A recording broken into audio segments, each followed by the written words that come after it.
Welcome to A Reason to Talk with Chris Reason. I am back with another restaurant review, sadly not with my good friend Dr. Kenny, the food man. This time we are talking about the Americanized Chinese food, fast food industry. We're talking about teriyaki. Madness. It's a pile of shit. Or mush. Before we get into more detail, let's hear from today's sponsor. If you guys are a fan of the show, check out our eBay store for merchandise and other items that we find in the collectibles, video games, and comic book realm. That's ebay.com/str/ChrisReasonNetwork. That's ebay.com/str/ChrisReasonNetwork. We have video games, comic books, Pokemon cards, sports memorabilia, a whole bunch of other stuff, movies, and much, much more. So check out our online store for more. All right. Now, there's two places I can think of that are in the general vicinity of where I live and where I work. About at most a 10-mile radius. Two fast food Americanized Chinese food.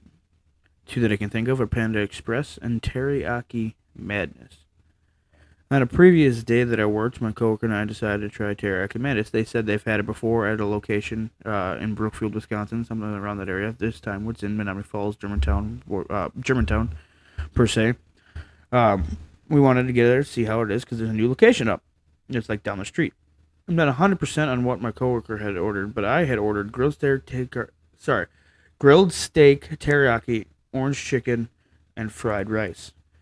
Holy shit, if I've never had rice that was completely mush or mash, that it almost resembled mashed potatoes. Like, how do you make rice where it tastes like mush and you're feeding me food for the elderly that can barely move their lips and jaws, or food for babies that don't have teeth or anything like that? It's just like, how does that happen? It's fucking rice. How do you mess up rice that bad where the consistency of it is fucking mashed potatoes? Plus, the lack of the flavor from the sauce in both the teriyaki steak and the orange chicken made no sense whatsoever. The orange chicken didn't taste anything like orange chicken. It was like tasting anything harder than my ass. And that didn't make any fucking sense. It was terrible. Like, just straight up fucking awful. The grilled steak teriyaki was fucking worse. It's grilled fucking steak with a teriyaki sauce that was made poorly. The steak tasted like pretty much mush and mashed potatoes as well, with no flavor. You couldn't even eat it without spitting out the food. It's like, how does that even fucking happen? And it just doesn't make any sense. So, I don't understand a lot of it, but here we go. Now, literally, it was just not tough. But the fact that, like, if you put a piece of deli meat mixed with steak in your mouth and it's mush, you don't fucking understand it. But you went with it because who fucking gave a shit? And it's like, why fucking try it? Hell, you're better off going to Panda fucking Express for your damn Americanized Chinese food. You're better off going to a fucking Chinese restaurant run by actual Chinese people that know what the fuck they're doing. Like, don't go to these Americanized fast food. You might be paying a little bit more at these the actual cuisine for Chinese restaurants and not going to these Americanized Chinese places, but you're still going to be getting better fucking quality of food for more of your money. Why the fuck go pay, I don't know, $13 for some orange chicken, fried rice, and some steak and be fucking horrible? No, thank you.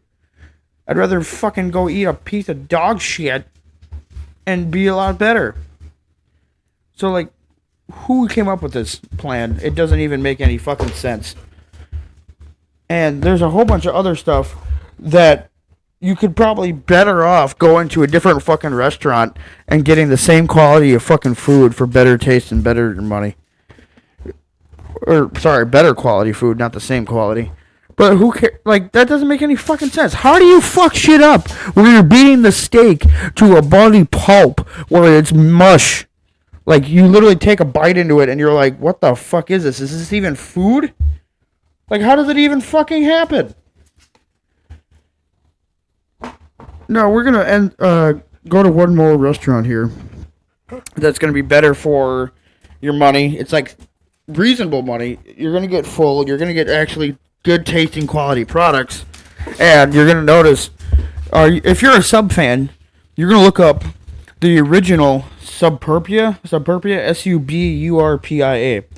Fantastic sub place. Like, there's no other better ones. Well, there is, but, like, I'm just saying, like, you don't want the Subway, you don't want Cousins, you don't want Jimmy John's, you got this shit, and it's fucking fantastic. Decent prices, fantastic service, friendly people. $6.99 for the majority of the subs. They range for, like, about $5.49, $5.99, just like $6.99, $7.99, so that's not too bad. And they're big subs. This time we ordered, me and Dr. Kenny ordered the White House, which is ham, turkey, lettuce, tomato, cheese, and oil. I believe there's onions, mayonnaise, I believe tomatoes, a whole bunch of other stuff on there, maybe lettuce. But, like, holy crap, this shit was fantastic. Yeah, and the trick is, there's going to be a lot of oil on this. So it's not, like, bad oil, but the trick is to keep the sub in the bag, and that way you can actually push the sub up with the bag on it. That way you don't get your hands covered in oil, and it's easier to fucking eat and nothing falls out, like most sandwiches and burgers that people eat. Hell, I was eating a burger today and half the food came out the other end. That's the other thing too.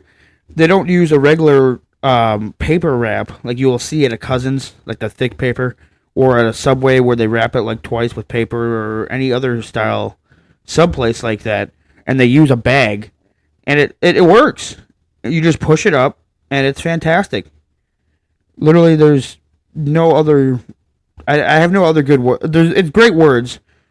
Out of all the sub places I've gone to, this has to be the best quality subs that I've ever had in my life. There's probably going to be more on this, or not this episode, but in the series of A Reason to Talk with Chris Reason, where we do food reviews of other restaurants and try to find sub places and everything like that. But we'll find more. Like, I rate this sub at 8.5, maybe 9 out of 10 for the White House sub. For the food for fucking Teriyaki Madness, a -5. No, it's probably just a 0 out of 10. We're not gonna go fucking negative here, but still, it is fucking horrible for that Teriyaki Madness. Go to a Chinese restaurant, guys. Go find a China kitchen, Chinese buffet, whatever you want to go to. Hong Kong Express, I think, is even better than these damn Americanized Chinese fast food restaurants of Panda Express and Teriyaki Madness. You're going to get better quality of ingredients and all other food, better service, and more for your money. Go into these restaurants for Chinese food that is not Americanized and run by actual Chinese people. And they know what they're doing. Unlike these fast food Americanized Chinese places. But check out the better option of this episode, the original Suburpia. I don't know if I probably butchered the name. Suburpia. Suburpia. If you're in Wisconsin near Milwaukee, definitely check that out. I want to thank you guys for listening to another episode of with the restaurant review on A Reason to Talk with Chris Reason. Make sure to hit that follow button on Spotify to be notified when new episodes of the podcast air. Episodes of A Reason to Talk with Chris Reason air every Wednesday and Saturday at noon Central Time. Same thing with our YouTube channel, ChrisReasonNetwork. New videos air every Wednesday and Saturday at noon Central Time. I'm hoping to get onto Apple Podcasts here. Google, I believe Pandora I'm being reviewed for, and a whole bunch of other places to get your podcast listening available. And you can get a whole bunch more of our stuff. Stay tuned, and thanks for listening. Stay on that button.